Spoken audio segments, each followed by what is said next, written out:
Alright, there's always this thing about boldness. You either fail miserably or you succeed unimaginably. And that's exactly what's happening with Nothing. Last year, Nothing's boldness didn't serve them well. But this year, everything that they're doing is somehow hitting the right spot. First, they launched their offline store in India and everyone went crazy. Then they launched the 4A, which was also received very well. And this right here is the all-new Nothing 4A Pro. Now the question is, will this boldness be rewarded or is it a big gamble? Let's find out together.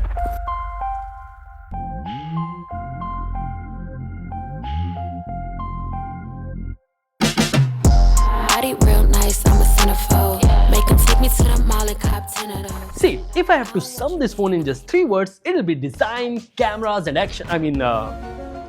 experience. And for the design, this has to be the best looking Nothing phone ever. I mean, just look at this. It's bold and minimal at the same time. In fact, this phone is so tastefully designed, even holding it makes you feel a bit more fashionable. There are 3 different colors to choose from and 2 of them are here. And my favorite is definitely the silver one. Now, the body and the frame is metal and the camera island is plastic. But still, the camera island is the part that is keeping the Nothing vibe alive. There's this beautiful looking transparent design, a bigger cliff matrix, some visible screws, and you also get this functional red LED light. It also feels very good in hands because first, it's the slimmest Nothing phone ever, and second, the rounded edges just add to the comfort. You also don't have to take a lot of care of this phone because since it's metal, it's not going to break like glass. And the Gorilla Glass 7i on the front also provides good enough protection. The only thing I feel missing is better IP rating, but it is what it is. Now that we've talked about the design, let's talk about the display. It's a nice and bright 1.5K panel with 144Hz refresh rate and the display size is 6.83 inches. The brightness is quite good, be it outside, indoors, so no struggles there. And the bezels are also quite thin this time. The HDR videos play well in apps like YouTube and Prime and the colors also pop, but there's no HDR support on Netflix. As for the speakers, you do get dual stereo speakers. They also get loud enough, but the separation could have been better and there's no Dolby Atmos support as well. Overall, I found the display to be pretty sharp, pretty responsive, and even though I was using it without any protection, and you know me,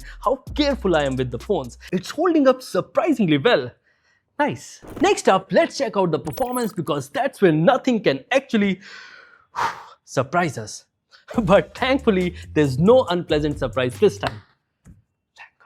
It's powered by Snapdragon 7 Gen 4 with up to 12GB LPDDR5X RAM and up to 256GB of UFS 3.1 storage. These are the scores that we got in Antutu, in Geekbench CPU, Geekbench GPU and also 3D Mark. And as you can see, it's a good improvement over Phone 3a Pro. If I talk about gaming, you do get 120fps support on BGMI, but the average FPS numbers hovers around 112. Call of Duty is limited to 90fps, but I do wish it supported 144fps to fully match the display. And for demanding titles like Genshin and Pudring, these are the average FPS numbers, but during intense fights, the phone does start to struggle a bit. Now, one area where this phone doesn't struggle at all is daily usage. I mean, it just glides through everything. Every touch, every swipe, and every interaction feels very smooth, and keeping apps in the memory is like its favorite pastime. And for the bugs, well, we don't do that here. So yeah, performance for daily usage is top notch, but it's not just the processor doing all the hard work. A lot of credit goes to the software as well because Nothing OS is one of those rare operating systems that just doesn't get in the way. I mean, it's clean, it's minimal, it's very well optimized and there are no unwanted notifications or spam.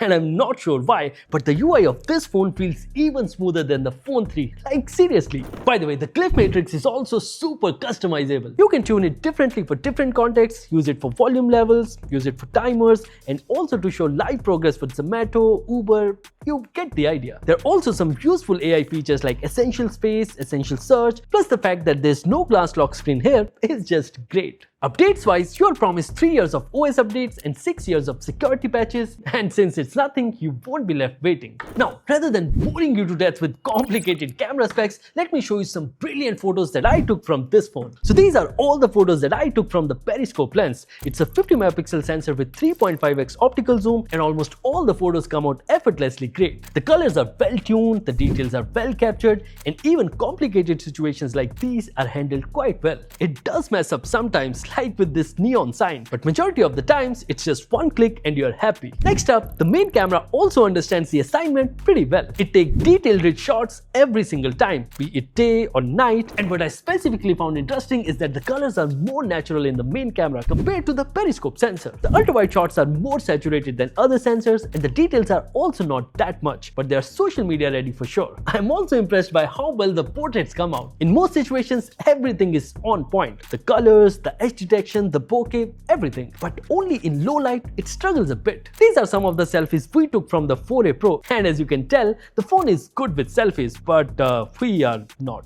And for the videos, they do come out nice and stable, but not having 4K 60 support is a bummer. Yes, the videos from the main camera are stuck at 4K 30 only. I'm not really sure why, because the processor does support 4K 60. Maybe they bring it in the future with an update. Maybe. By the way, I will be leaving all the camera samples drive link in the description and there are hundreds of them. Do check them out, and while you're at it, please hit the like button, it really means a lot. Now, when I first found out that the battery size on this phone is just 5400 mAh, I was like, why? Why have they not bumped it up? But when I actually started using it, I was like, oh, that's why. Seriously, the SOT number on this are crazy good. You can easily get 8+ hours even with normal to medium usage, because when I was using it, I was finishing my day with 6 hours of SOT and 30% battery still remaining. And for charging, there's support for 50-watt wired charging, but the charger needs to be bought separately. And before you even ask, there's no wireless charging support here because metal. Connectivity wise, the basics are pretty much covered with Bluetooth 5.4, Wi-Fi 6E, 10 5G bands and NFC support. There's no eSIM in India, the Type-C port is USB 2.0 and there's no microSD slot as well. I used it with the JioSIM and I did not face any call connectivity or any Wi-Fi connectivity issues. Now, the most important question, how much is this going to cost? Well, the base variant starts at 39,999 and with bank discounts, you can get it for slightly less. And these are the prices of other two models. For the price, you get an extremely cool looking phone. There are solid cameras, clean software experience and great battery life. It might not win the specs war, but as an overall experience, the phone 4A Pro feels very premium and very reliable. So yeah, that's it from my side. If you guys have any questions about phone 4A Pro, feel free to ask us in the comments and we'll answer them. And if you enjoyed watching this video, do hit that like button. It really means a lot. Thank you for watching and I'll see you in the next one.